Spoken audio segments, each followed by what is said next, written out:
स्थूल शरीर जो हमें दिखाई देता है, इसकी एक अपनी नेचर है. The gross body has its own nature.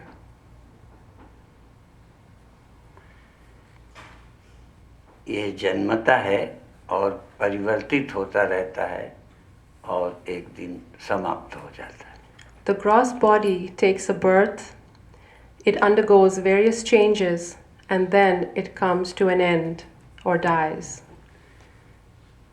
लेकिन एक और सूक्ष्म शरीर है, यदि वो ना हो तो इस बॉडी का पता ही नहीं चलेगा. But there is also a subtle body, and if the subtle body is not there, then the gross body can never be known. केवल सूक्ष्म शरीर नहीं हो तो कोई एक्सपीरियंस बॉडी के और किसी तरह के नहीं होंगे. If the subtle body is not there, then the experiences of the gross body will not happen and will not be known. तो सूक्ष्म शरीर की भी एक अपनी नेचर है, वो भी बदलता है. Even the subtle body has a nature, and even that constantly changes or keeps changing. वो कुछ देर स्थूल बॉडी में रहता है, कुछ देर ड्रीम से स्टेट में रहता है और कुछ देर डीप स्लीप में. Sometimes the subtle body is in the body of the waking state. Sometimes the subtle body is in the body of the dream state. And sometimes the subtle body is in the body of the deep sleep state.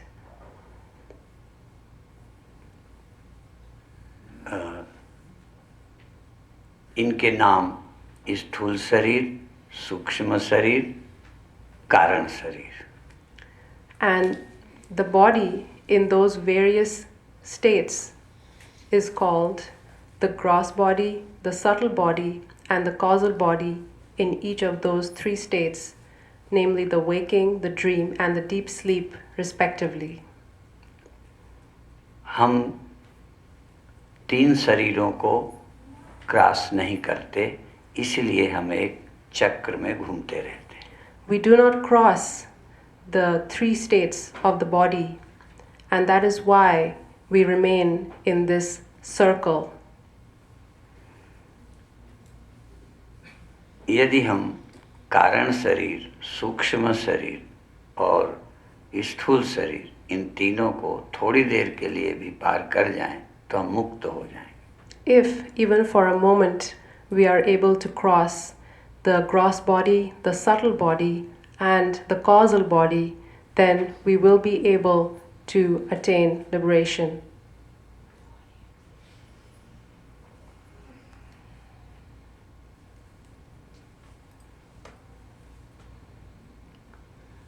पर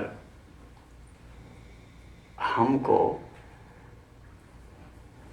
या सूक्ष्म शरीर के द्वारा स्थूल body में हमारी identity है. Through the subtle body, we have an identity with the gross body. बिना सूक्ष्म शरीर के स्थूल बॉडी से आइडेंटिटी नहीं हो सकती. Without the subtle body, there cannot be an identity with the gross body. और बिना स्थूल शरीर की आइडेंटिटी के मैं जन्म और मृत्यु का अनुभव नहीं कर सकता. And without the identity of the subtle body, we cannot come to know of death or birth.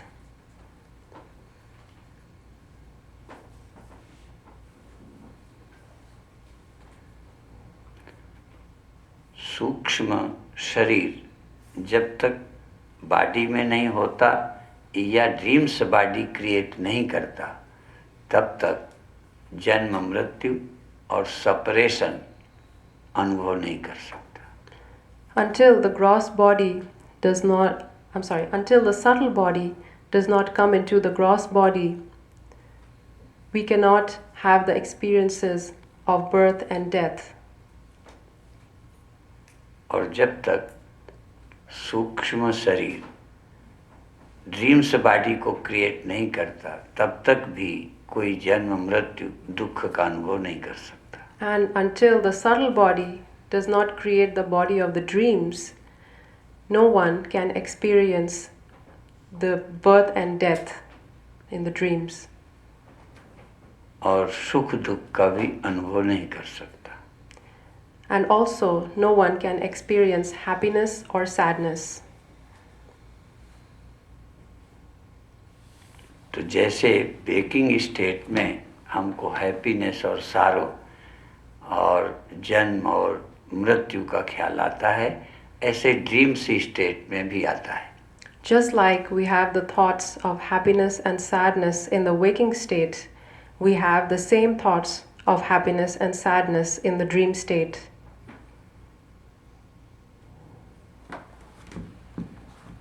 तो जो हमारी समस्याएं वेकिंग स्टेट में हैं वही ड्रीम्स में हैं. The problems that we have in the waking state, we have those similar kinds of problems in the dream state. Deep sleep में कोई प्रॉब्लम नहीं है. In the deep sleep state, we have no problems. लेकिन एक problem है कि वो permanent नहीं रह सकते. But we do have one problem in the deep sleep state, and that is that the deep sleep state is not permanent.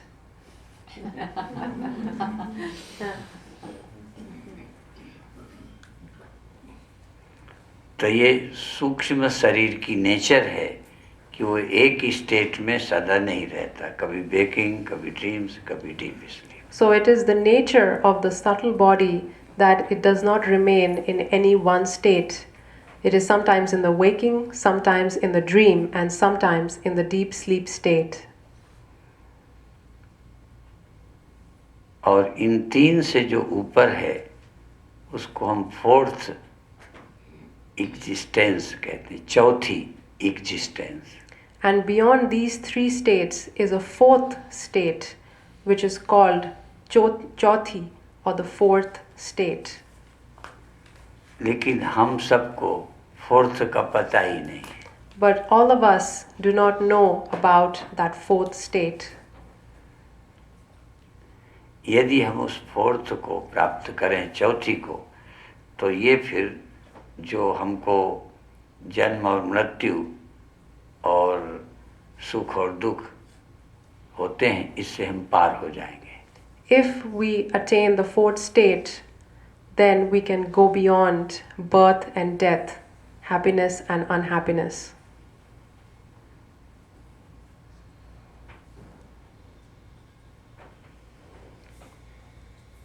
इसका एक बार यदि अनुभव हो जाए फोर्थ का, चौथी का, तो जब चाहें हम चौथी में जा सकते हैं. If we are able to experience the fourth state even for a moment, then at any point we will be able to go into that state whenever we wish to do so. अभी natural हमारी तीन state होती हैं, waking, dreams और deep sleep. Currently, we have three natural states that we undergo, that is the waking, the dream and the deep sleep. तुम नहीं भी चाहो तो ये तीन हो जाएंगी, तीनों होती रहेंगी. Even if you don't wish for these three states to happen, they will still keep on happening. यदि एक बार चौथी का एक्सपीरियंस हो जाए तो चौथी भी नेचुरल होने लगेगी.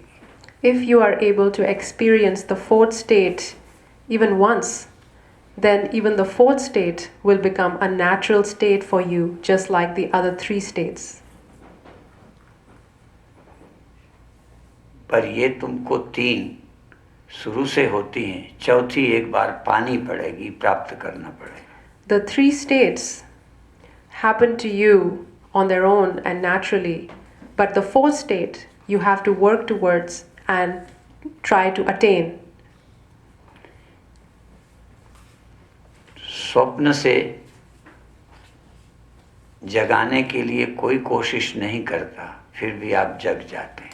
No one puts any effort in trying to wake up from the sleep.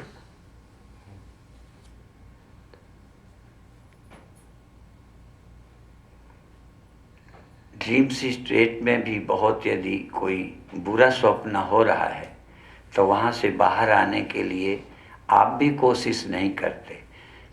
Problem से तो बाहर होना चाहते हो, स्वप्नों से बाहर होना नहीं चाहते, पर नेचर से हो जाते हो।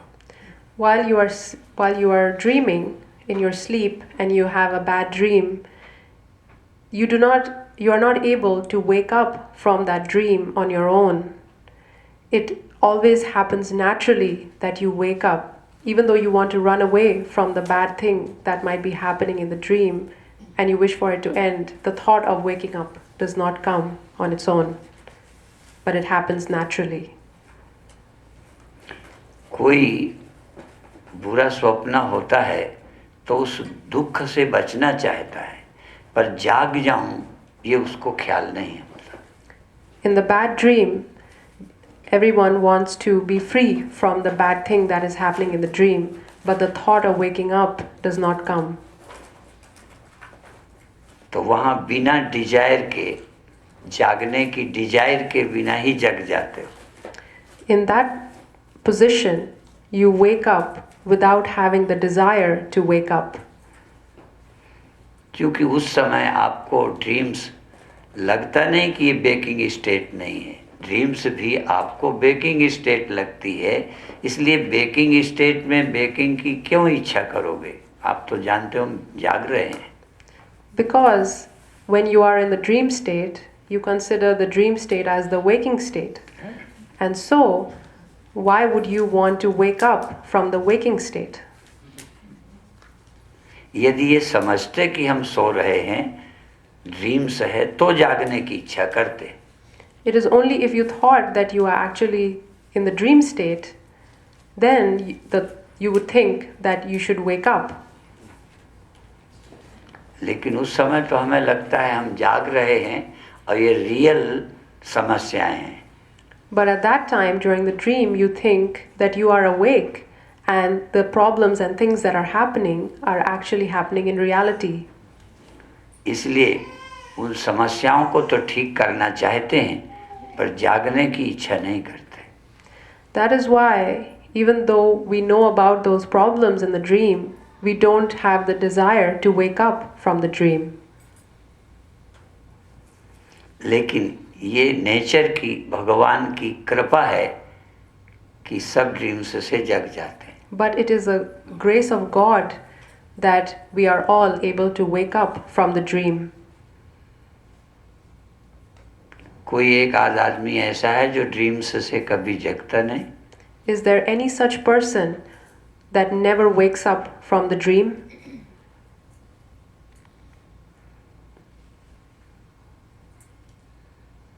तो हम जागना नहीं चाहते, फिर भी ड्रीम्स से जग जाते हैं, पर वेकिंग स्टेट में फोर्थ को पाने के लिए जागना पड़ेगा।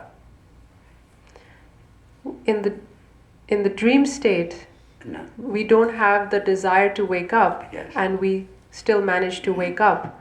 But in order to attain the fourth state, we have to have the desire to attain the fourth state.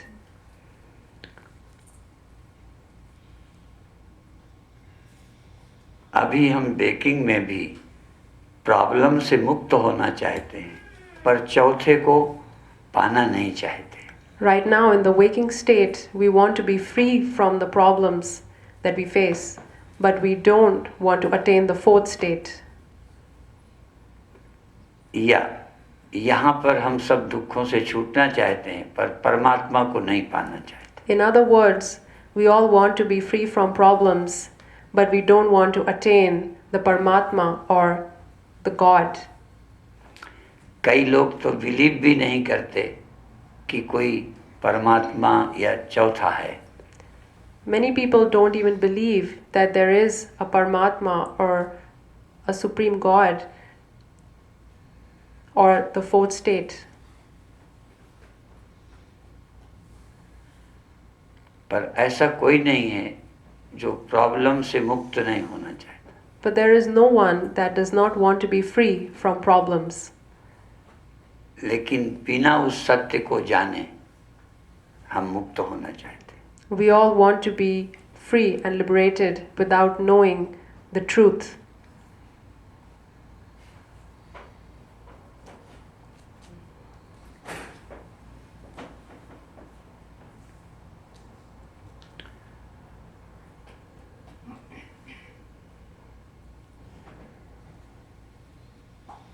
इस वेकिंग स्टेट में बहुत कुछ ऐसे आपको एक्सपीरियंस होते हैं जो आपको पसंद नहीं है. In this waking state, you have various experiences that you do not like. बहुत ऐसे के एक्सपीरियंस हैं जो तुम्हें पसंद हैं. And there are also several of those experiences that you like in this waking state. इसीलिए वेकिंग में कभी हैप्पीनेस, कभी सारो, कभी प्लेजर, कभी pen. And that is why in the waking state, sometimes we experience happiness or sadness, sorrow, pain, or pleasure.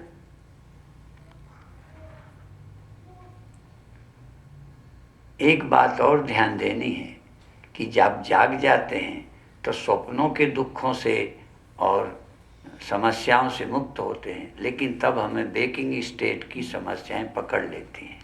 Pay attention to this, that when you wake up from the dream state, then you become free from the problems of the dream state, but you come into the waking state and you are faced with the problems of the waking state. लेकिन जब हम परमात्मा को प्राप्त करेंगे तो परमात्मा के प्राप्त होने पर कोई प्रॉब्लम नहीं रहेगी. But when we attain the Paramatma or God, then upon attaining the God, there will be no problems that will remain. और कोई प्रॉब्लम ना रहे, इसी का नाम मोक्ष है. And liberation is that where there are no problems. जहाँ जन्म नहीं, मृत्यु नहीं, लाभ नहीं, हानि नहीं. Liberation is that where there is no gain or loss, no birth and no death. Liberation after death नहीं, इसी लाइफ में. Liberation is not something that happens after death. Liberation happens in this life itself. जैसे dreams से हम जब मुक्त होते हैं तो हम हैं, हम खत्म नहीं होते, ड्रीम्स खत्म होते हैं. When we wake up from the dream state, then the dreams come to an end, but we still remain. We don't come to an end. तो जब हम वेकिंग स्टेट से मुक्त होते हैं तब हम होते हैं. इसका ये अर्थ नहीं है कि हम जब नहीं होंगे, देह नहीं होगा, तब मुक्त होंगे. In the same way, when we wake up from this waking state, then we will remain. It does not mean that if we wake up from this waking state, then we also will not remain. That is not the case. तो मुक्ति ऐसी चीज नहीं है जहाँ मेरी existence नहीं रहती. So liberation is not that in which I don't exist. लेकिन मेरी एग्जिस्टेंस बर्थ और डेथ से रहित होती है और चेंज लेस होती है. But my existence is free from birth and death and is changeless. और मेरी एग्जिस्टेंस उस समय नॉन डुअल होती है. And at that time or at that moment, my existence is non-dual. लेकिन फिर ध्यान दीजिए, स्वप्न में ड्युअलिटी होती है. स्वप्न से जाग जाने पर यहाँ भी ड्युअलिटी होती है, वेकिंग स्टेट में भी. But pay attention that in the dream state there is duality, and when we wake up from the dream state into this waking state, then even in this waking state there is duality. लेकिन जब हम self realised होते हैं तब वहाँ duality नहीं होती, केवल मैं ही मैं होता हूँ. But when we become self-realized, then there is no duality, there is only I. उस समय सब खो जाता है, मैं होता हूँ. At that moment, everything else disappears, only I remain. ऐसा एक्सपीरियंस जब एक बार हो जाएगा तब आप आश्चर्य में भर जाएंगे. Once this experience happens to you, you will be filled with amazement. और ये इसी जीवन में संभव है. And this is possible only in this life. बिना ह्यूमन लाइफ के इस सत्य का अनुभव नहीं किया जा सकता. Without human life or human birth, this truth cannot be experienced. और इसका एक्सपीरियंस वेकिंग स्टेट में ही हो सकता है, ड्रीम्स में और डीप स्लीप में नहीं हो सकता. And this experience can only happen in the waking state. It cannot happen in the deep sleep state or the dream state. Deep sleep में इसलिए नहीं हो सकता कि वहाँ समझने के लिए हमारे पास बुद्धि नहीं है. The reason it does not happen in the deep sleep state is because in the deep sleep state we do not have the ability to understand, or we do not have the intellect. और intellect नहीं है इसलिए वहाँ कोई problem भी नहीं है. And because there is no intellect in the deep sleep state, there is no problem. और जहाँ प्रॉब्लम नहीं होती तहाँ पुरुषार्थ प्रयत्न भी नहीं हो सकता. And where, in a place where there are no problems, there is no effort to resolve those problems. तो जहाँ प्रॉब्लम है, आवश्यकता है. हमने सुना था आवश्यकता आविष्कार की जननी है. तो यदि आवश्यकता है तो ही आप कुछ खोजेंगे. Only if there is a need or requirement for something, only then you will search for that something. Only when there is a problem will you search for a solution. यदि यहाँ मृत्यु और दुख नहीं होता तो हम सत्य की, सुप्रीम ट्रूथ की खोज नहीं करते. If we were not faced with death and unhappiness and sorrow, we would not search for happiness or the supreme truth. सो जाने में मृत्यु और दुख भूल जाते हैं. भूल जाना समस्या का समाधान नहीं है. When we sleep, we forget about death and unhappiness, but going to sleep is not a solution of the problem. तो दुखों को भूल जाना सल्यूशन नहीं है. So forgetting about the unhappinesses is not a solution. इसलिए इंडिया दुखों की याद कराती है. And that is why India reminds us about sorrows. साधु दुखों की याद दिलाते हैं. The saints remind us of the sorrows. कई देशों की कल्चर दुखों की याद करने को मना करते हैं.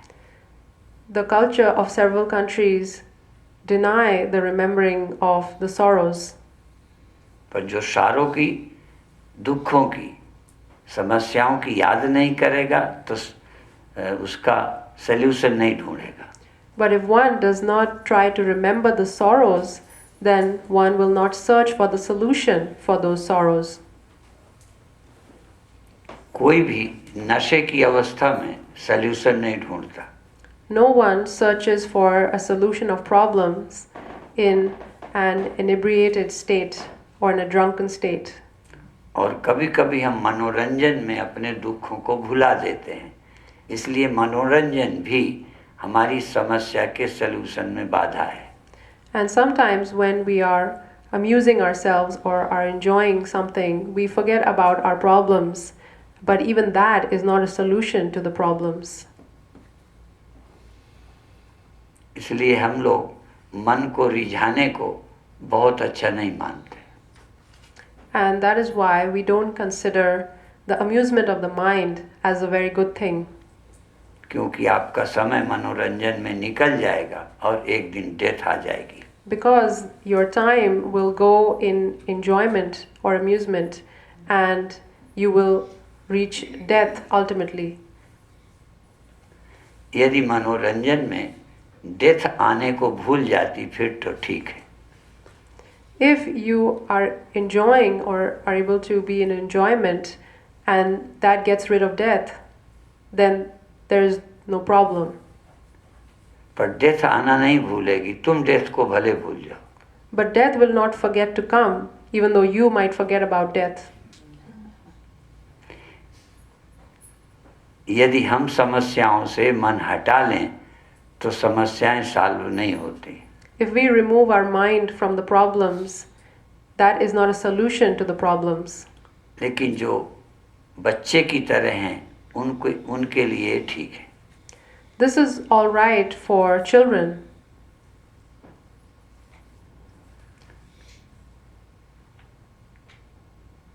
तो जिनके अंदर अभी बचपना ही तरह का है वो मनोरंजन से ही खुश रहते हैं. Those people who are still like children or are still consider themselves to be children, they are satisfied with amusement or enjoyment.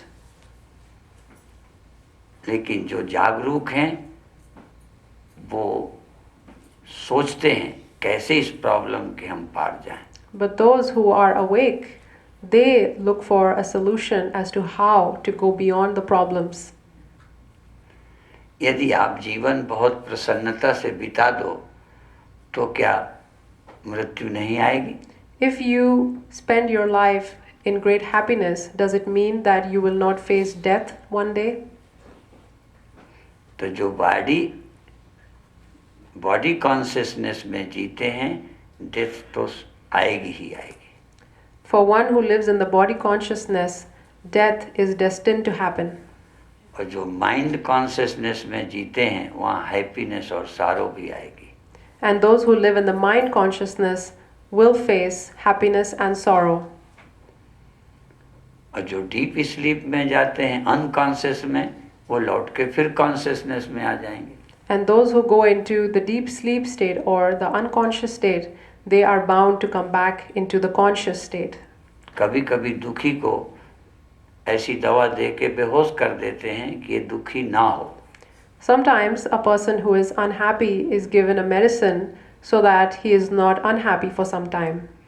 लेकिन जब जागेगा नशे के बाहर आएगा तो प्रॉब्लम वैसे ही खड़ी होगी. But when the person comes out of that intoxication, then the problems will arise again. मनोरंजन भी इसी तरह का एक नशा है कि उसको प्रॉब्लम से हटा के किसी खेल में लगा दिया तो वो भूल जाता है. Even entertainment is this kind of an intoxication that the problems are forgotten for some time, but when the intoxication comes to an end, then the problems are there again. बहुत बार जो पेशेंट मरने वाला होता है घर को मालूम है, डॉक्टर को मालूम है, पेशेंट को नहीं बताते. Sometimes if a person is about to die, then the doctor may know about this and even the family members may know about it, but the patient may not know about his own death. बेचारे patient को अंधेरे में रखते हैं. Sometimes they keep the patient in darkness like this. उसको सच्ची जानकारी नहीं देते. And they do not give the correct information to the patient. सोचते हैं कि और घबरा जाएगा. Because they think that the patient might get worried and upset. तो एक तो भला करते हैं, एक तो भलाई है कि उसको उस समय प्रॉब्लम से बचाया.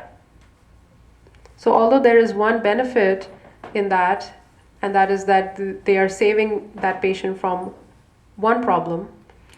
कभी कभी हम लोगों के यहाँ किसी की डेथ की सूचना आती है तो ये भी बताते हैं कि उनको ये कहना कि वो सीरियस हैं, जल्दी चले आओ. ये नहीं कहते कि मृत्यु हो गई है. Sometimes in the Indian culture, what we do is if somebody has died, then we don't tell the other person or tell people that the person has died. We just say that the person is seriously ill because we do not want to cause them upset.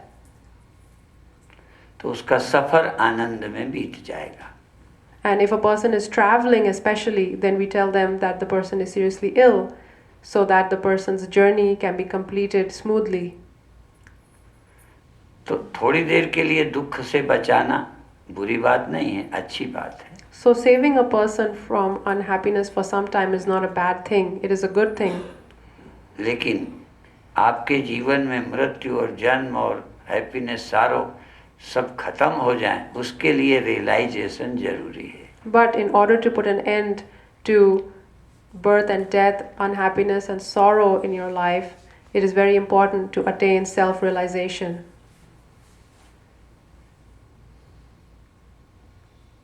और आप लोगों को ऐसा कोई व्यक्ति मिला हो जो जन्म और मृत्यु और संयोग और वियोग इस तरह के सभी दुखों से मुक्त हो। And perhaps you may have met someone who is beyond birth and death and is beyond the sorrow of meeting and separation.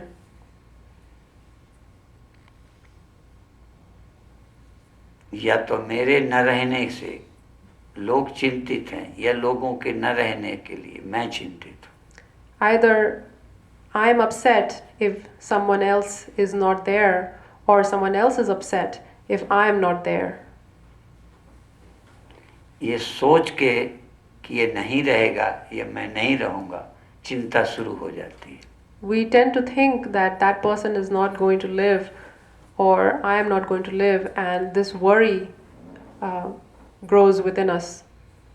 लेकिन क्या हमको ऐसे सत्य का पता है जो सदा रहता है, जिसमें कोई भी परिवर्तन नहीं होता? But do we know of that truth which is always and eternal and does not undergo any changes?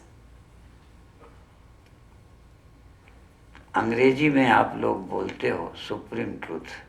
In English, you all refer to it as the supreme truth. इसका मतलब अभी आपके पास लोअर ट्रूथ है। This means that right now you have the lower truth with you. जैसे dreams भी truth है, लेकिन वो क्षणिक ट्रूथ था। Just like the dream was also a truth, but it was only a truth of a moment. उसकी तुलना में वेकिंग स्टेट ज़्यादा ट्रूथ है, हायर ट्रूथ है। When comparing the truth of the dream state to the waking state, the truth of the waking state is a higher truth. लेकिन what is supreme truth? But what is supreme truth?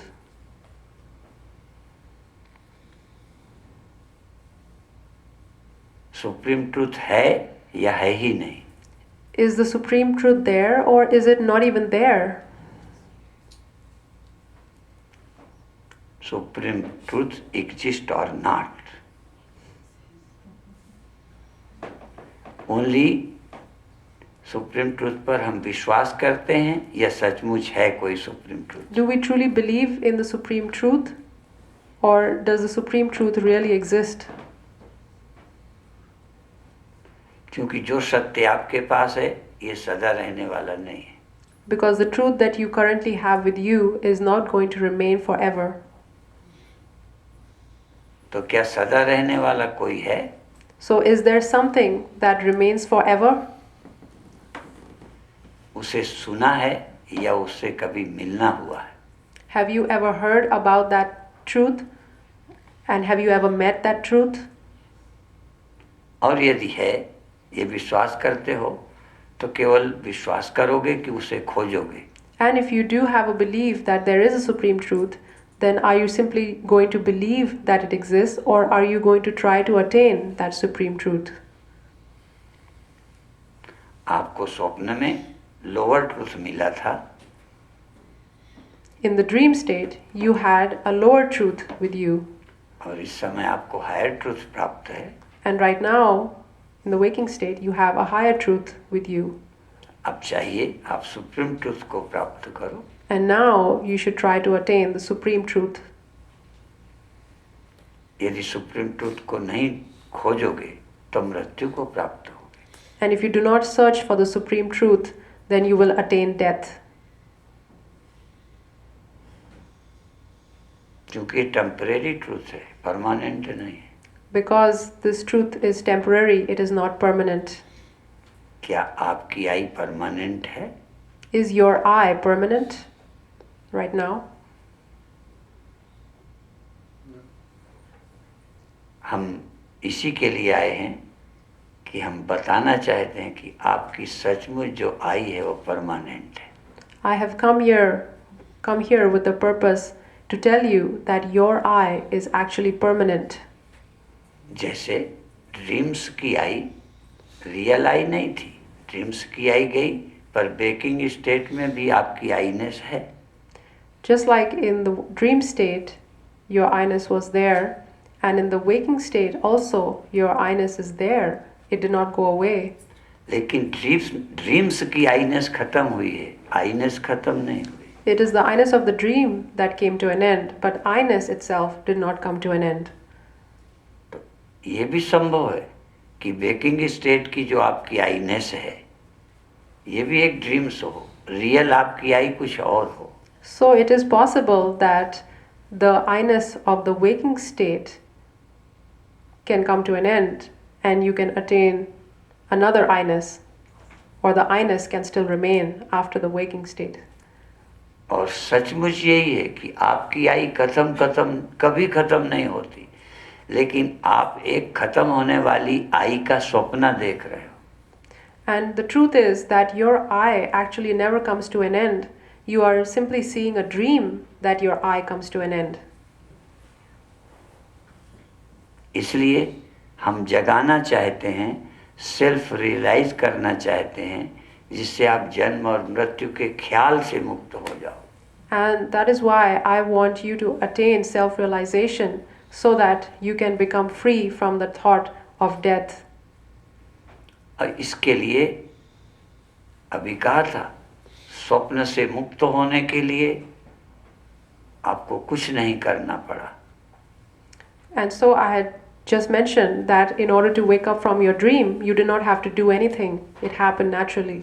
लेकिन self realisation के लिए आपको deep Dzire की ज़रूरत है और किसी टीचर की, जगाने वाले की. But in order to attain self-realization, you need to have a deep desire to attain the self-realized state, and you also need a teacher. यदि आप इसी स्वप्न को, इसी अनुभव को सच मानोगे तो सत्य के जानने की इच्छा ही नहीं करोगे. And if you consider this reality to be the truth, then you will not have the desire to wake up from this. अभी मैंने कहा कि स्वप्न को आप सच्चा मानते थे, इसलिए जागना चाहते नहीं थे, पर नेचर ने जगा दिया. Just now I had mentioned that you did not want to wake up from the dream, but it was nature that woke you up from the dream. यहाँ भी आप मरना नहीं चाहते, पर सत्य को जानना भी नहीं चाहते. Even here, you do not want to die, but you also do not want to know the truth. तो स्वप्न से तो जागने के लिए काम चल गया, पर यहाँ डीप डिजायर के बिना काम बनने वाला नहीं है. In the dream, you were able to get away with just waking up, but in this state, simply very necessary deep desire. but in this, in order to wake up from this state, you need to have a deep desire. तो जानना तो तब चाहो जब ये जानो कि मेरी समझ अभी गलत है. So you need to want to know, or you need to understand that right now your understanding is incorrect. जब तक हम ये ना जाने कि हमारा एक्सपीरियंस एक इल्यूजन है, रियल एक्सपीरियंस नहीं है, तभी रियल एक्सपीरियंस के लिए आप कुछ करोगे. Until we think that what we experience is an illusion, it is not real, only then can we want to experience something beyond that, or want to experience the real thing. और जो सही experience ना हो उसी को dreams कहते हैं. And if we don't have a real experience, then that is a dream. तो यहाँ पर भी आपका एक्सपीरियंस सही नहीं है. So even here, your experience is not real. मैं जन्मा हूँ, मैं मरूंगा, ये एक्सपीरियंस आपका फॉल्स है. This experience that you are born and you will die is false. और सेपरेट सेपरेट मैनी एग्जिस्टेंस हैं, ये भी एक ख्याल है. And the thought that and the thinking that there are many separate existences is also just a thought.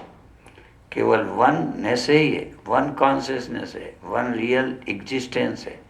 Many existence केवल dreams है. There is actually only one real existence or one truth. The many separate existences are false. तो आप यदि हिम्मत जुटाएं तो कल हम कुछ आगे की बात करेंगे. And so if you have the determination and the effort, then tomorrow I will talk about the next step on this. और अभी हम चाहेंगे कि आप कुछ क्वेश्चन यदि करते हैं, क्योंकि कल हमने योगा सेंटर में वादा किया था कि कल प्रश्नोत्तर का समय देंगे. यदि आप कुछ पूछना चाहें तो पूछ सकते हैं. Yesterday I had promised to the people who were there in the yoga center that they can ask questions today. And so I would like to fulfill that promise, and if anybody has any questions right now, they may ask. Yes, थोड़ा यहाँ नज़दीक आके पूछेंगे तो प्रश्न भी tape हो जाएगा. प्रश्न मैं बोल दूंगी. अच्छा अच्छा ठीक है. Yes yes yes good. नहीं Yeah, good you good can say the question. Translation. I yes. will translate for Swami. Yeah, that's what I will do. नहीं, ट्रांसलेशन तो आएगा, इनका नहीं आएगा. अच्छा अच्छा ठीक है. आप तो हिंदी में करेंगे ना ट्रांसलेशन. हाँ, ठीक है.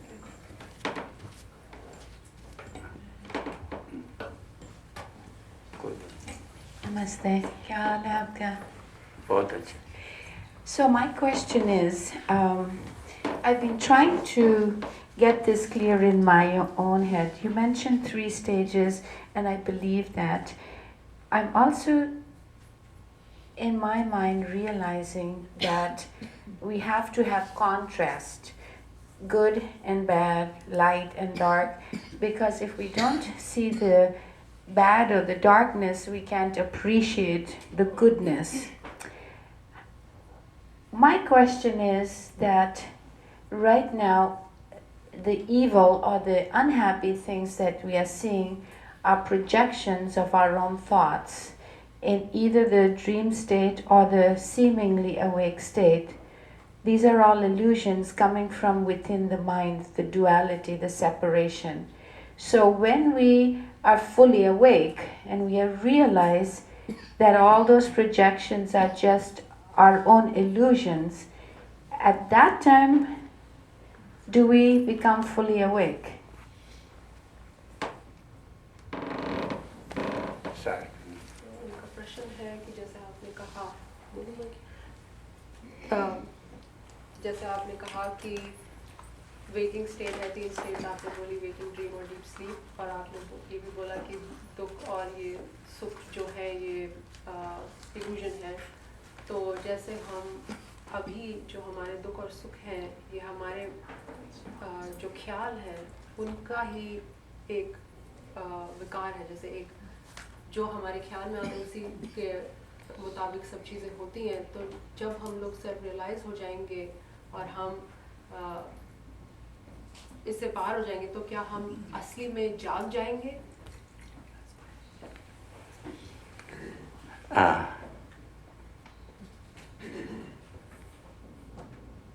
जानना और जागना, जैसे इस जगत का अनुभव होना ही ड्रीम्स के बाहर होना है, उसी को जागना कहते हैं.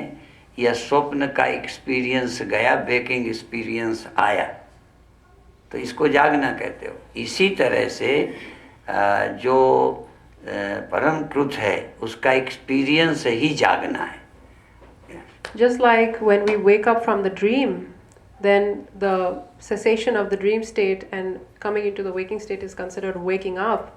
In the same way, when we become... No. उसके शब्द कम कर रहे हो.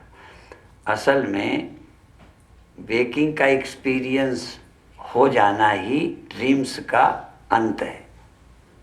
Experiencing the waking state is the end of the dream state. Yeah.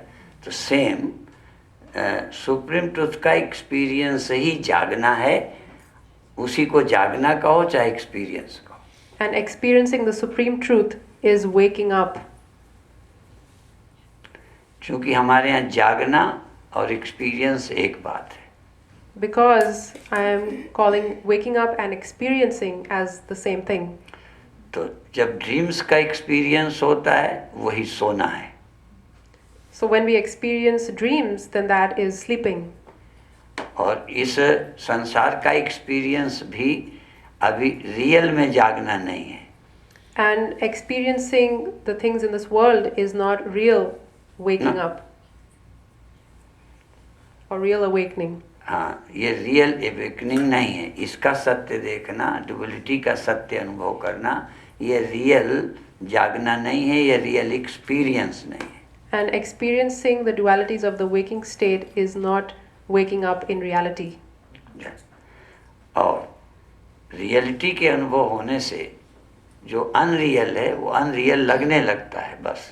And upon experiencing reality, then the things that are unreal will start appearing unreal. जागने पर स्वप्न स्वप्न लगने लगता है बस. On waking up, the dream appears to be a dream. That's all. Yes.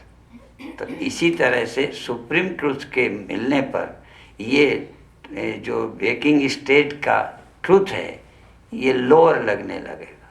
And in the same way, on attaining the supreme truth, then the truth of the waking state will appear as a lower truth. ये अवास्तविक truth है, वास्तविक नहीं है. This is a unreal truth. It is Yes. not a real truth. Yes. Other? Thank you. Yes.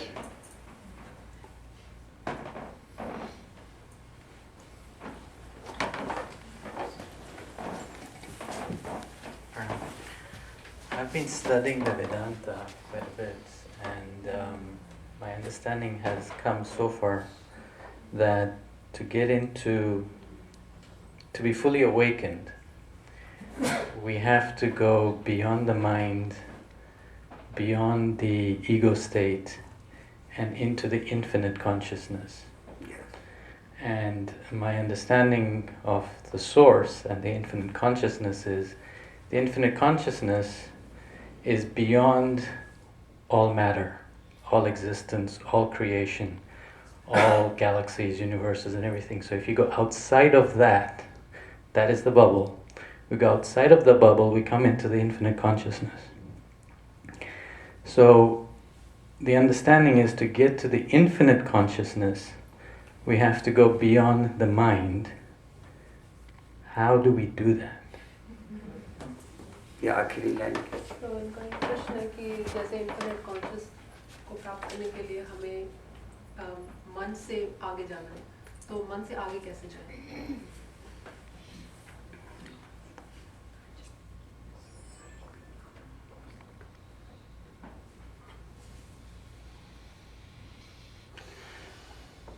थोड़ी देर के लिए मैं बॉडी हूँ ये थिंकिंग छोड़ दें. क्योंकि जागता हूँ तब बॉडी से आइडेंटिटी करता हूँ, मैं और बॉडी एक नहीं है. For some time, leave the thought of the body, आइए. leave the I of the body. It is only when we wake up that the thought of the body comes. क्योंकि जब तक आईनेस नहीं आती तो बॉडी कॉन्शियसनेस नहीं आ सकती. Until the I-ness does not come, the body consciousness cannot come. क्योंकि body को बॉडी कॉन्शियसनेस नहीं है, मुझको body consciousness. Because the body does not have body consciousness, it is I that has the body consciousness. इसी तरह से ये जो माइंड कॉन्शियसनेस है, जब मैं अवेयर होता हूँ तो अवेयर होते ही मेरे साथ माइंड होता है. In the same way, for the mind consciousness, when I am aware, then I have the mind consciousness. तो और माइंड ये लगातार मेरी डिजायर के कारण और बॉडी कॉन्शियसनेस के कारण ये बराबर चक्र चलता रहता है. And it is because of the body consciousness that the circle of the mind consciousness and the body consciousness keeps continuing. चूंकि बॉडी कॉन्शियसनेस वेकिंग में है, इसलिए ड्रीम्स में भी बॉडी कॉन्शियस रहती है. Because the body consciousness is there in the waking state, that is why it is also there in the dream state. इसीलिए body consciousness के कारण मेरे माइंड में सोच भी बॉडी की ही है, यानी थिंकिंग भी बॉडी की है. बॉडी ना हो तो थिंकिंग बॉडी की रहती है. And because of the body consciousness, even when the body is not there, even then we have the thought of the body. Dreams में ये बॉडी नहीं थी, लेकिन आपकी जो सोच थी वो बॉडी कॉन्शियसनेस की थी. In the dream state, this body was not there, but the thinking that you had was of the body consciousness. तो बॉडी कॉन्शियसनेस की थिंकिंग छोड़ने से ही फाल्स समझना, माइंड खो जाएगा. So it is only when you consider the body consciousness to be false that the mind can disappear. क्योंकि mind बार बार body में और सुख के लिए खड़ा हो जाता है. Because the mind constantly arises for happiness और लाइफ के लिए. and for life, for want of happiness and for want of life. तो जब मैं रियलाइज करूँगा कि मेरा होना बॉडी नहीं है और बॉडी मेरा जीवन नहीं है, When I realize that being the body is not my being, then I will know that I am not the body. तो मन को सीधा नहीं मारना. जब मैं ये सोच थिंकिंग क्लियर हो जाएगी कि मैं बॉडी नहीं हूँ, तो माइंड का प्रयोजन ही खत्म हो जाएगा जो बाहर से दौड़ता रहता है. When it becomes clear that I am not the body, then this constant effort to please the mind will also come to an end. तो मरने का भय और जीने की लालसा खो जाएगी. And then the fear of death and the desire to live will come to an end. और ये सुख और दुख यही माइंड है. And happiness and unhappiness is actually the mind. तो ये मन को मारने की जरूरत नहीं है. आई एम बॉडी, ये थिंकिंग छोड़िए, माइंड अपने आप खत्म हो So जाएगा. there is no need to kill the mind. Just have this thinking that you are not the body, and the mind will automatically come to an end. Yes. But the mind consciousness is still with you after you leave the body. So when you die, the mind consciousness and all the vasanas and belief systems are still with you in your subtle bodies. So we still have to clear that, even when there's no body. तो जब हम ये देह छोड़ के दूसरे देह में जाएंगे, तब हमारे मन में वो जो सूक्ष्म ख्याल है वो फिर भी रहेंगे, तो उनका क्या करें? वो शरीर छोड़ने के पहले ही मैं बॉडी नहीं हूँ जब सोचूंगा, तो मुझे बॉडी की क्या जरूरत है. When I start thinking that I am not the body, then I will know that there is no need for me to have the body, or Yes. there is no want for the body anymore. मैं बिना body के नहीं रहता हूँ, इसीलिए मुझे body चाहिए. जो अभी की एक्सपीरियंस है कि मेरी लाइफ बॉडी है, इसलिए मुझे बार बार बॉडी क्रिएट करनी पड़ती है. Right now we have the experience that my life is the body, and that is why we have the constant desire for the body, and therefore we create the body. Yes. तो जब हम body के बिना मैं अपनी existence को समझूंगा और वहाँ कोई दुख भी नहीं है. Yes. When I understand my existence without the body and find that there is no sorrow there, अभी हमको लगता है ये बहुत बड़ा इल्यूजन है कि बॉडी के कारण जीवित हैं और बॉडी के कारण सुख मिलते हैं. right now we think that happiness is because of the body and our existence is the body. लेकिन बॉडी के कारण आपका जीवन नहीं है, बॉडी के कारण आपकी मौत है. But your life is not because of the body, your death is because of the body. तो ये बॉडी कॉन्शियसनेस असल में जीवन नहीं है, ये असल में मृत्यु है. So in actuality, body consciousness is not life, it is death. और माइंड हमें सुख नहीं देता और समस्याएं क्रिएट करता है. The mind does not give us happiness, it only creates problems for us. तो इतना जानते ही मन अमन हो जाएगा और हम अपने घर आ जाएंगे. And when you know this, then the mind will become mindless and you will come home. इस विषय को कल आगे और बढ़ाएंगे. कोई नए व्यक्ति क्वेश्चन करना चाहें तो करें. We can elaborate on this more tomorrow. Any other questions? Yes. Please come forward.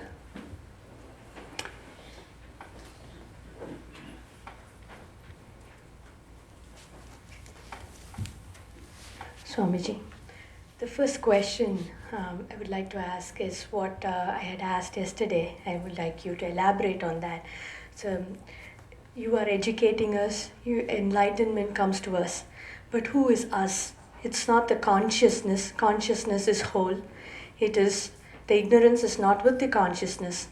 It is not the body. Is it the mind? He introduced the concept of intellect. Can you please elaborate on who you are enlightening? Who is sleeping? Who is dreaming? Who is awakening?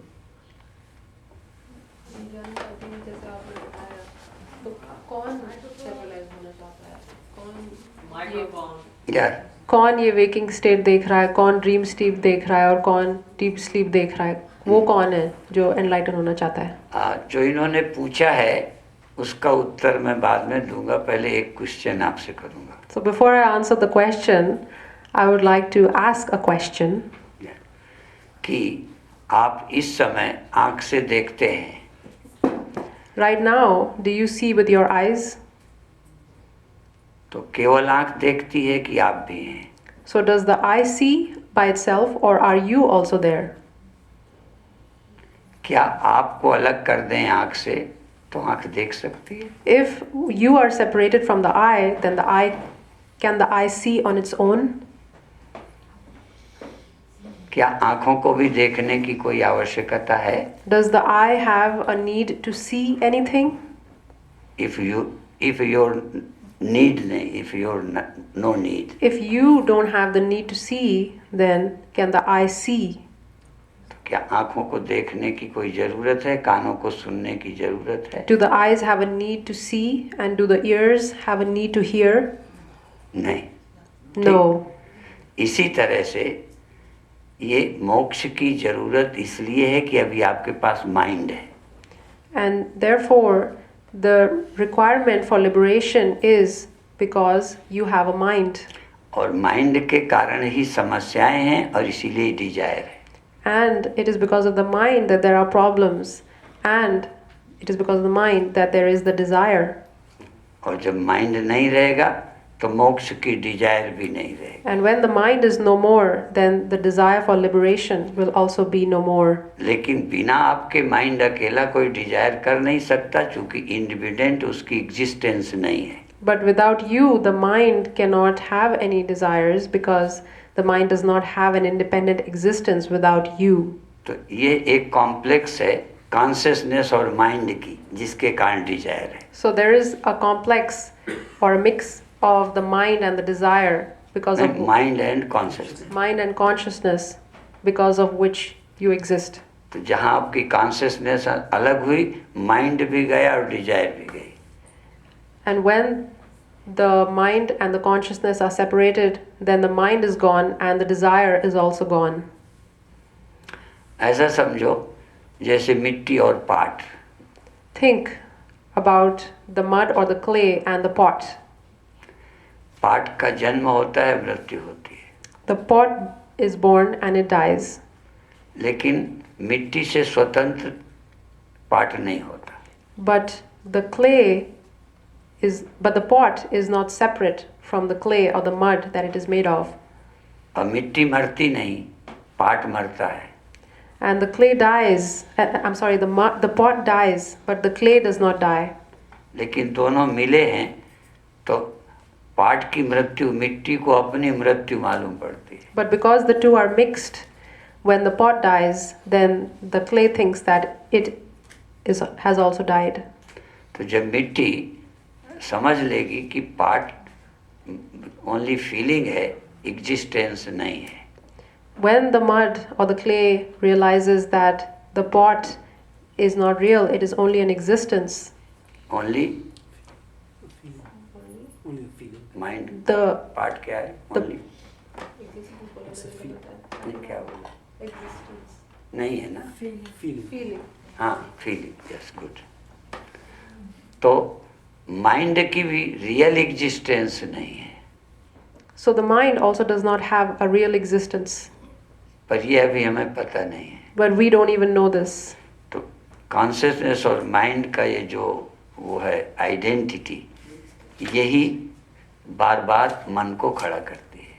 So it is this identity of the mind and the consciousness that constantly gives rise to the mind. Mind के कारण जो बाहर से सुख लिया है उसे बार बार लेने के लिए मन खड़ा होता है। The happinesses that have been obtained because of the mind, those, in order to have more of those happinesses, the mind arises again and again. Yes, जिनसे सुख मिलता है उनको बार बार चाहते हो, We want those things that give us happiness again and again, उनसे बार बार भागते हो जिनसे तुम्हें दुख मिलता है। and we constantly run from those things which cause us unhappiness. और ये आपके माइंड की नेचर है, कॉन्शियसनेस की नहीं है। And this is the nature of your mind, it is not the nature of the consciousness. लेकिन माइंड और कॉन्शियसनेस इस समय एक होके मालूम पड़ रहे हैं। But right now, the mind and the consciousness have become one and they are being known as one. जब हम जान लेंगे कि ये माइंड फॉल्स है, मैं रियल हूँ, तो माइंड खत्म हो जाएगा। When we come to know that the mind is false and the consciousness is real, then the mind will come to an end. ठीक, यदि एक आध क्वेश्चन हो तो और कर सकते हो, फिर 5 मिनट का मेडिटेशन कराएंगे। So we can have one more question and then after that we will have a meditation yes for yes. 5 minutes.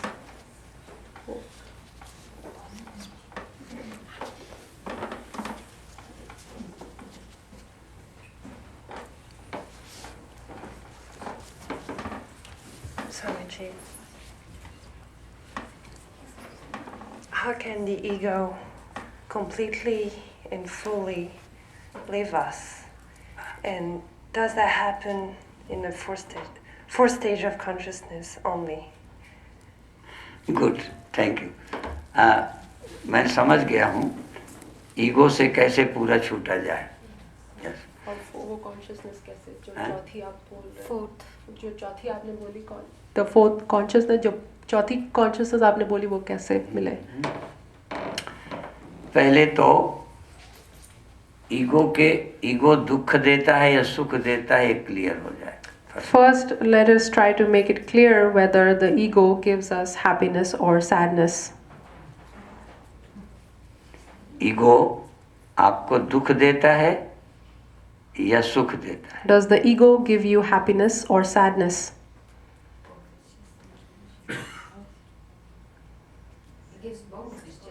हैं? तो आपको दोनों चाहिए कि दोनों से छुट्टी चाहिए? So do you want both happiness and sadness, or do you want to be free from both happiness and sadness? तो फिर पहले ये समझ लें ego is problem. So first you need to understand that the ego is the problem. यदि ये समझ जाएंगे तो उससे दूर करने का उपाय हम बताएंगे। And once you have understood this, then I will give you the solution to go beyond that. जैसे कई जगह पशुओं को खूब खिला के पहले तगड़ा करते हैं फिर मारते हैं। Sometimes what is done is the animals, बकरा वगैरह जैसे। for example the sheep or the hen, are fed a lot of food, and when they become healthy and strong, then they are slaughtered.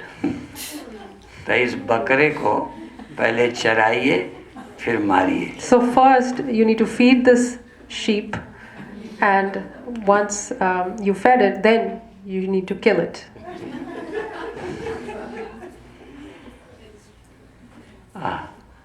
और ego, what is ego?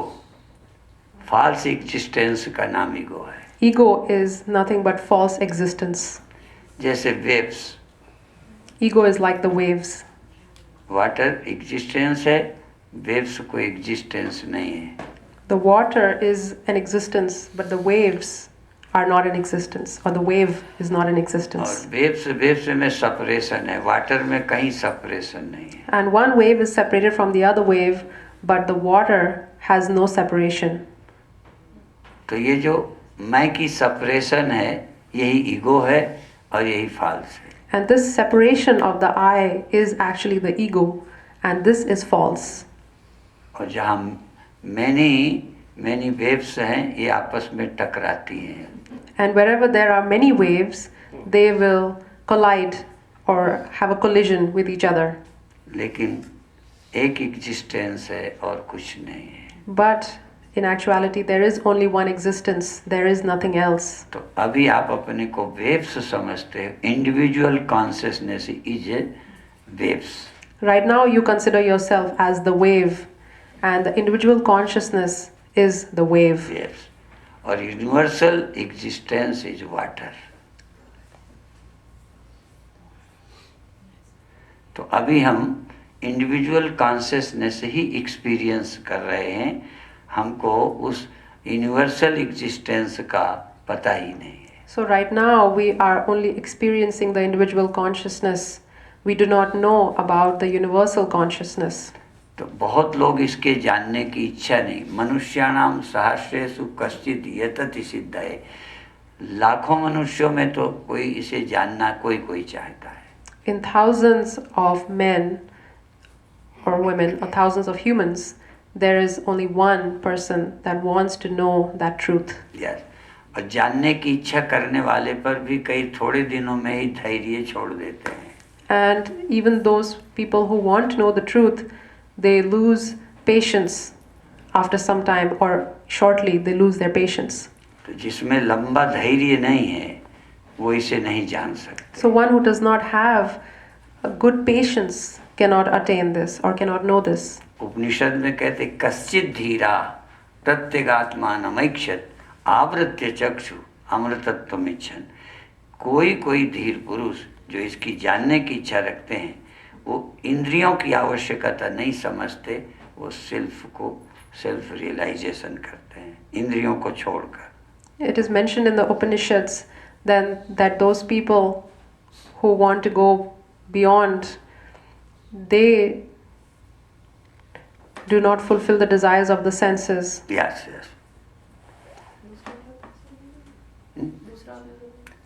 इंद्रियों के बिना इंद्रियों की आवश्यकता संसार को जानने की है. तो जो सेल्फ रियलाइजेशन हो चाहते हैं उन्हें थोड़ी देर के लिए इंद्रियों की जरूरत नहीं है. उनको खत्म नहीं करना पर जरूरत नहीं है. So those people who want to get self-realized, they lose the requirement for the senses. Yes. And they don't have a need for the senses. Even though the senses are there, that is fine that they are there, but there is no need for the senses. जैसे आपको सोने के लिए हाथ पैर आंखें नहीं चाहिए. Just like when you are sleeping, you don't need the eyes or the hands or the legs in order for you to be able to go to sleep. यदि आंखों के कारण सोते तो अंधा आदमी नहीं सोता. If you slept because of the eyes, then that would mean that a blind person cannot sleep. और जिनके हाथ नहीं है वो नहीं सोते. And those people who do not have hands would have never slept. इसका मतलब नींद के लिए हमको ये नहीं जरूरत है. ऐसे सेल्फ रियलाइजेशन के लिए नेत्र की आवश्यकता नहीं है. So just like we don't need these in order to be able to go to sleep, we do not need these in order to become self-realized. तो सेल्फ रियलाइजेशन के लिए थोड़ी देर इंद्रियों को कहो आराम करो, तुम्हारी जरूरत नहीं है. In order to become self-realized, try to give rest to the senses for some time and think that you don't need them. और माइंड को भी कहो कि हमें कहीं नहीं जाना है, तुम आराम करो. And tell the mind that I don't want to go anywhere. You, mind, you can just rest. क्योंकि कहीं जाना हो तो मुझे मन चाहिए, अपने घर के लिए नहीं. Because if I need to go somewhere, then I need the mind. I do not need the mind to come home.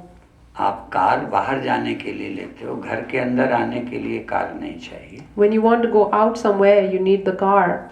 But to come into your own house, you don't need the car. दरवाजे तक car जाएगी, आपके room में, आपके bed में car की कोई जरूरत नहीं. The car will only come till the door of your house. It will not come inside your house to your bed or your bedroom. वहाँ तो आप अकेले जाएंगे. There you will go on your own, alone. तो आप भी अंदर कुछ लेके नहीं जाएंगे, खाली सेल्फ हो जाएंगे. And when you go within, even then you will not take anything with you and go within. You will only go as yourself. Yes? बाकी चर्चा टुमारो करेंगे. और भी कुछ पूछना है? नहीं, फिर ध्यान कराएंगे.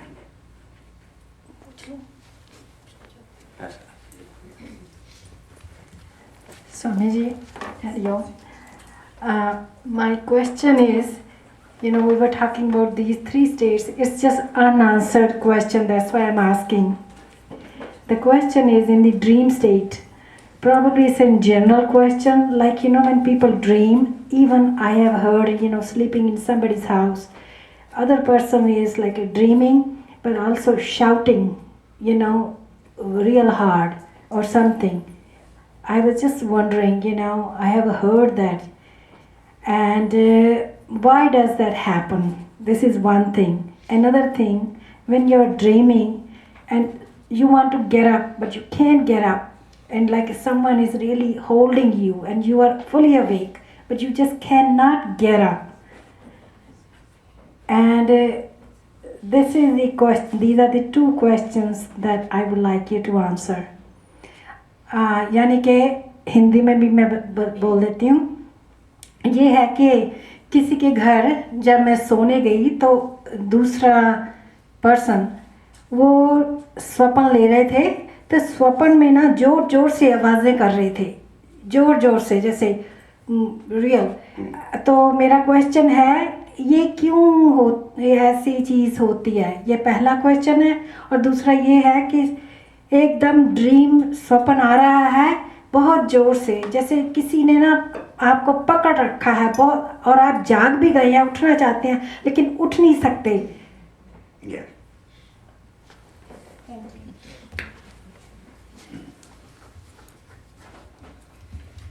जब हम स्वप्न देखते हैं तो हमें किसी को बुलाने की ज़रूरत होती है कि हमारी मदद करो.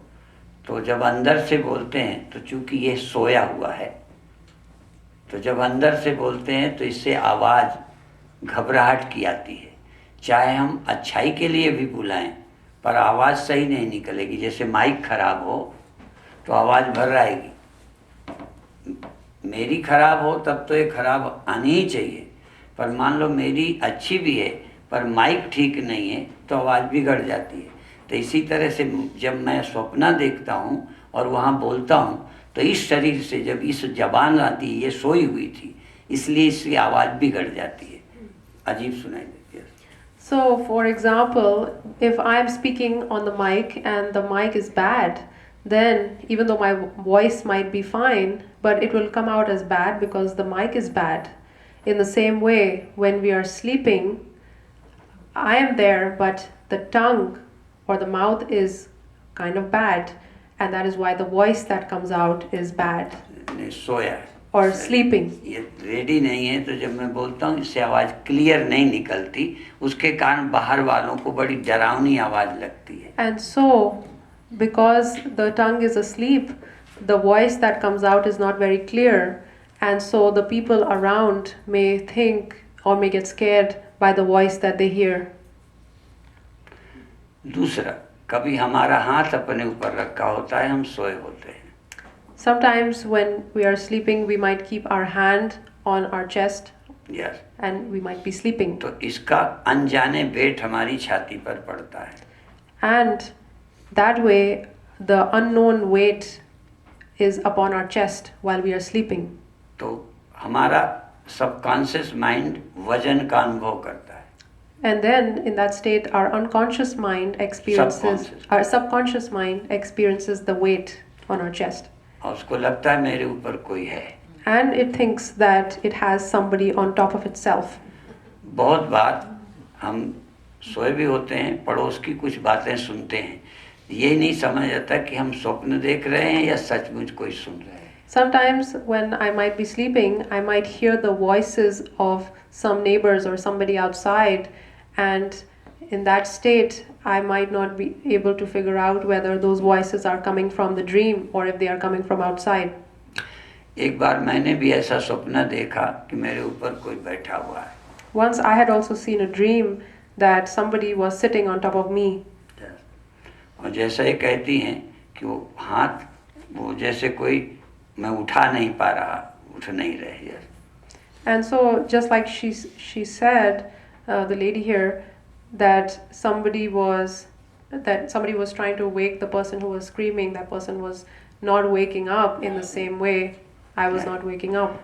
और ये स्वप्न मैंने किसी को 7-8 वर्ष तक नहीं बताया. And this dream that I had, I did not tell anyone about this dream for 7-8 years. और यदि आप ऐसा स्वप्न देखते, किसी को बताते, तो कहता कोई लगा हुआ है, आपको दबा लेता है. And if you told somebody about this dream, then that person would say that there was somebody on top of you that was trying to crush you. हाँ, कोई गोष्ट लगता है, कोई ने मंत्र जादू किया है. That somebody has done some mantra on you, or some ghost has possessed you. Yeah. तो आप और परेशान हो जाएं. And that will make you very upset. लेकिन मैंने किसी को नहीं बताया और वो बहुत दिन तक मेरे अंदर कुछ रहा नहीं, उसी दिन खत्म. But I never told about this to anybody else, and it didn't even remain with me for too long. Yeah. It came to an end pretty soon. वो ख्याल था और मेरा ईगो था, वहाँ कुछ भी नहीं था. It was only a thought, and it was my ego. There was nothing else. आज सारे संसार में इस तरह का बड़ा प्रचार है कि किसी ने कुछ कर दिया है.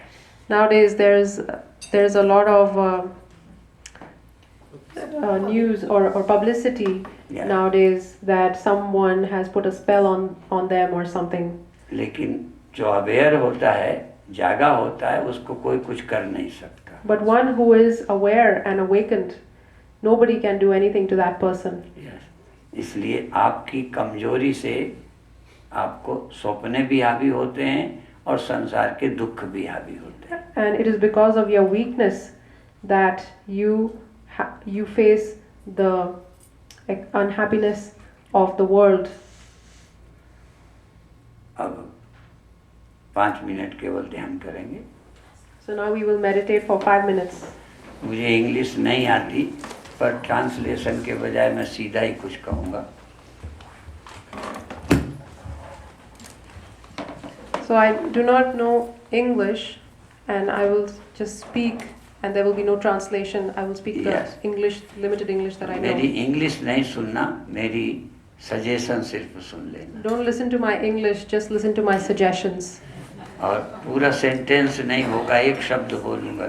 जैसे कोई बोले नहीं, कह दे वाटर वाटर, इसका मतलब बाकी तुम जोड़ लो, अर्थ निकाल लो. So I will not speak complete sentences. I will simply say words like water, and you can use that word to construct the sentence on your own. और मैं कहूँ हंग्री हंग्री, भाई तने से समझ लो कि भूखे हैं. And if I say hungry, hungry, then understand that somebody is hungry. तो न मैंने आई लगाया, ना एम लगाया, आई एम हंग्री नहीं कहा, हंग्री कहा केवल.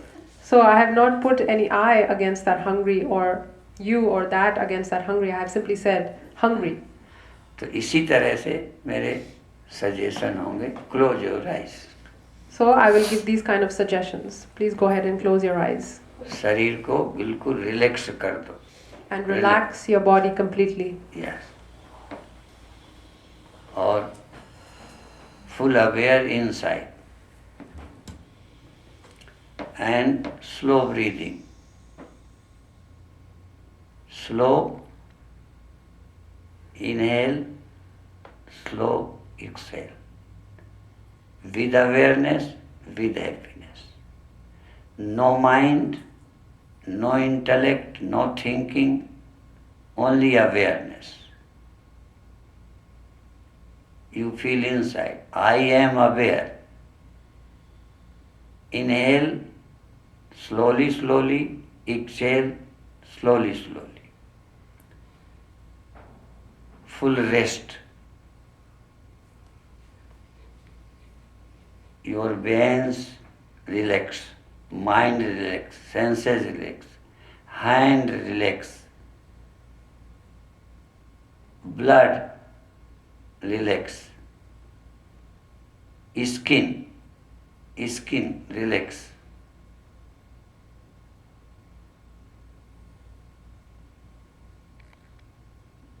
Aware, full aware in all body, all body. No one place, one space, all body.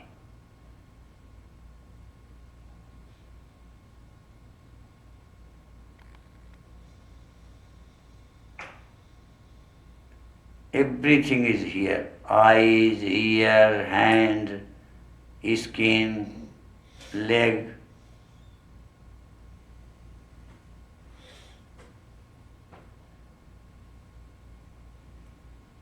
I am aware. Slowly, slowly, slowly, slowly relax, relax, relax. More and more.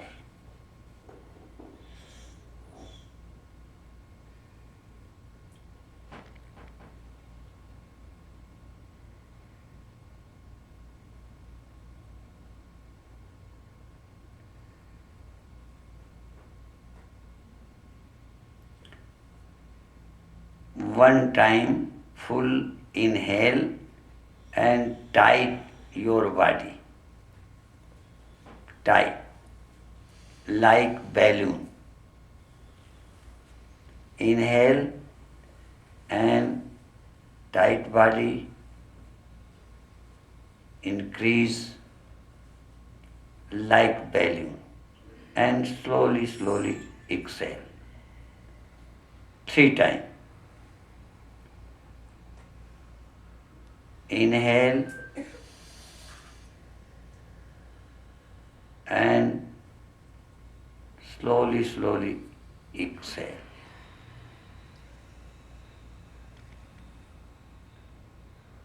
Full inhale and tight your body and relax the body and exhale. Now exhale. Natural breathing, effortless, natural breathing, relax, natural inhale, natural exhale, effortless. Feel inside what is happening when inhale, what is happening when exhale. Full aware.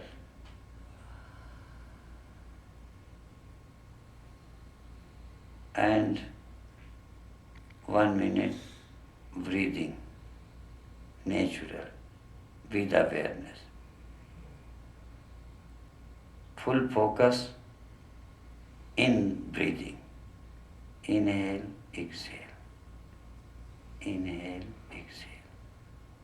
With awareness, full rest, effortless.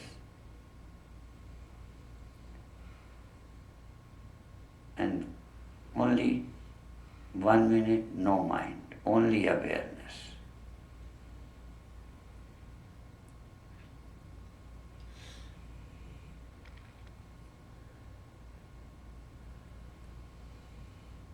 Everything is here, everything, nothing, something, no problem. Only I am aware, I am aware. No problem, no any problem.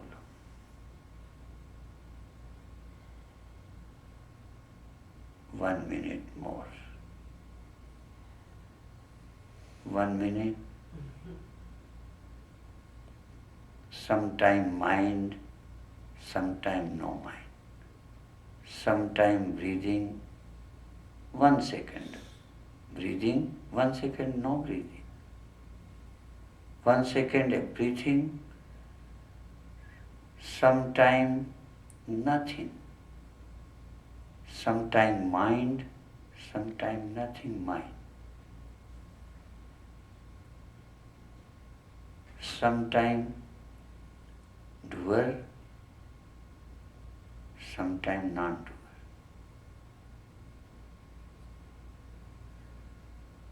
Sometime aware, sometime non-aware. Awareness and non-awareness, witness of all. Only 20 seconds, full rest and leave meditation, only 20 seconds.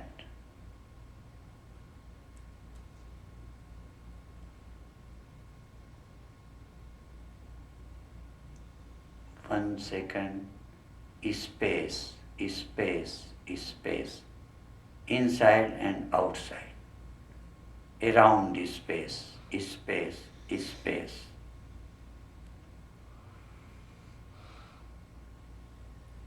And come back now, leave meditation.